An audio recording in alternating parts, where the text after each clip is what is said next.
Hello दोस्तों, मैं हूँ पंकिन एनीमे।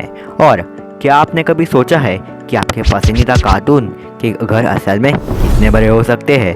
स्पंज बॉब का छोटा सा पाइनएप्पल हाउस से लेकर या फिर एल्सा का जादुई आइस पैलेस, इन घरों का साइज सिर्फ कहानी में नहीं, हकीकत में भी हैरान कर देने वाला है।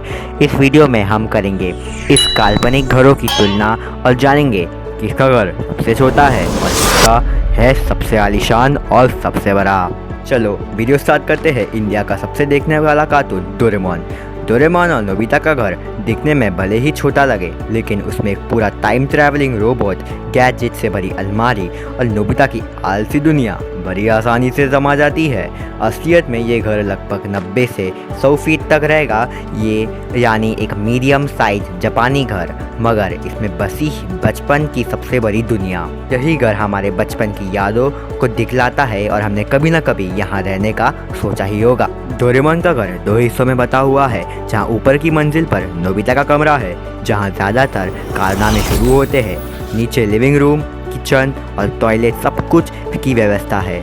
तो भले ही यह डोरेमोन का घर बड़े महल जितना ना हो, लेकिन इसमें मौजूद टेक्नोलॉजी और यादें इसे बच्चों के दिल में एकदम बड़ा बना देती है।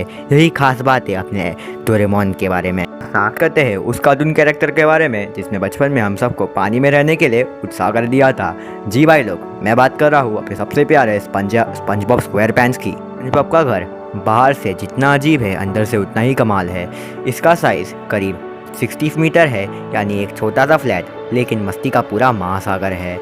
इसमें है एक आरामदायक लिविंग रूम, एक बेडरूम जिसमें स्पंज बॉब कूदता है, और वो किचन जहां वो अपने मज़ेदार और बहुत फेमस क्रैबी पैटी बनाता है। और सबसे मज़ेदार बात, इस घर की दीवारें अनानास की तरह खुशबू नहीं देती, लेकिन हर कोने में हंसी की गूंज आती है। तो चाहे घर छोटा हो या बड़ा, अगर उसमें स्पंज बॉब रहता है तो मानो कि वो घर हंसता खुलता ही रहेगा। अब बात करते हैं वो कार्टून कैरेक्टर के बारे में जिसे देख के हम सब ने अपने बचपन में निंजा बनने की कोशिश तो की होगी। अगर आप नहीं समझे तो भाई लोग, मैं बात कर रहा हूँ अपने सबसे प्यारे निंजा हथौड़ी के बारे में। तो आपको क्या लगता है, निंजा हथौड़ी सिर्फ पहाड़ों में या फिर सिर्फ हर समय अड्डों में रहता है? सोचिए फिर से, क्योंकि हमारा सुपर निंजा हथौड़ी रहता है एक नॉर्मल से दिखने वाले लेकिन एकदम एक्स्ट्राऑर्डिनरी घर में। ये घर लगभग 85 मीटर का, यानी बाहर से सादा लेकिन अंदर से मस्ती का धमाका। इसमें एक सीक्रेट निंजा जोन है, मतलब निंजा और केनाची का कमरा। कहीं भी उड़ती है जादुई कूद, गायब होने वाले ट्रिक्स और वो तेजी जो हर मिशन को बना देता है मज़ेदार। नीचे मम्मी का गुस्सा, ऊपर निंजा और केनेची का मस्ती, हर मंजिल पर चलती है एक नया कारनामा। इस घर की सबसे खास बात, ये छोटा हो सकता है, लेकिन जब हथौड़ी अंदर होता है तो हर दीवार लगती है जैसे बोल रही हो, डिंग डिंग डिंग डिंग डिंग। जानेंगे फ्रोजन मूवी के सबसे खास, सबसे ताकतवर कैरेक्टर एल्सा के जादुई घर के बारे में। क्या आपने कभी सोचा है कि उसका घर कितना बड़ा है? क्या वो असली महल के छोटा है कि उससे बर्फ से बना, जादू से सचा? एल्सा का आइस पैलेस किसी परी कथा से कम नहीं है। जब एल्सा ने अपनी शक्तियों को अपनाया तो उसने बनाया एक चमचमाता हुआ पैलेस, पूरा बर्फ से तैयार, नीले क्रिस्टल की तरह चमकता हुआ। ये कोई छोटा मोटा घर नहीं, बल्कि एक बहुत बड़ा महल है। इसकी ऊंचाई लगभग 150 फीट भी ज़्यादा है, यानी कोई 14 मंजिला इमारत जितना हो। इस पैलेस में चमचमाती सीढ़ियाँ, शीशे जैसे फर्श और ऊंची ऊंची बर्फ की छतें जो सीधे आसमान को छूती है। एल्सा का हर कदम वहाँ एक संगीत बन जाता है और हर दीवार जैसे उसकी ताकत की कहानी कहती है। यह घर ना तो किसी नक्शे से आता है और ना ही किसी राजा के खजाने में, क्योंकि ये बहुत जादू से बना है। और थोड़ा निंजा टाइम शुरू। हेलो, आज हमने कितने सारे कार्टून कैरेक्टर के घरों की बात की, जिसमें से बचपन की मस्ती, शरारत और ढेर सारी यादें जुड़ी हुई हैं। कहीं कोई अनानास के नीचे रह रहा है तो कोई निंजा बनकर आम घर को जासूसी ठिकाने बना चुका है। डोरेमोन के घर में छुपे हुए गैजेट्स और स्पंज बॉब का पूरा घर ही समुद्र के नीचे हंसी का गोला था।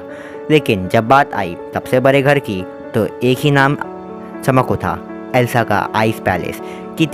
किसी पहाड़ की चोटी पर बना, आसमानों का छूता हुआ, बर्फ से तराशा गया। और वो महल, वो ना सिर्फ साइज में सबसे बड़ा है, बल्कि उसमें था जादू, हिम्मत और प्यार, सब कुछ। तो अब आप बताओ, आपको सबसे ज़्यादा मज़ा कौन से कार्टून कैरेक्टर के घर में आया?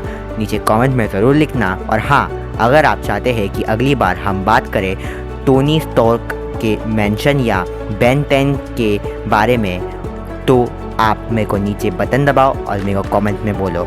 अगर इस वीडियो को देखो दोस्तों, घर चाहे छोटा हो या बड़ा, असली मज़ा तो उसमें छुपी कहानियों और रोमांचक सफ़रों और एडवेंचर से मिलता है। मिलते हैं अगर आप चाहते हैं कि मैं अगले वीडियो में सुपरमैन जैसे कार्टून और कोई वीडियो लेके आऊँगा। अगर इस वीडियो पे अच्छा रिस्पॉन्स आया तो मैं इसका पार्ट 2 भी लेकर आऊँगा। तो प्लीज़ ये गाइस वीडियो लाइक करना, सब्सक्राइब करना और अपने दोस्तों को ज़रूर बताना ताकि उनको भी मालूम पड़े कि सबसे बड़ा घर कार्टून कैरेक्टर में किसका होता है।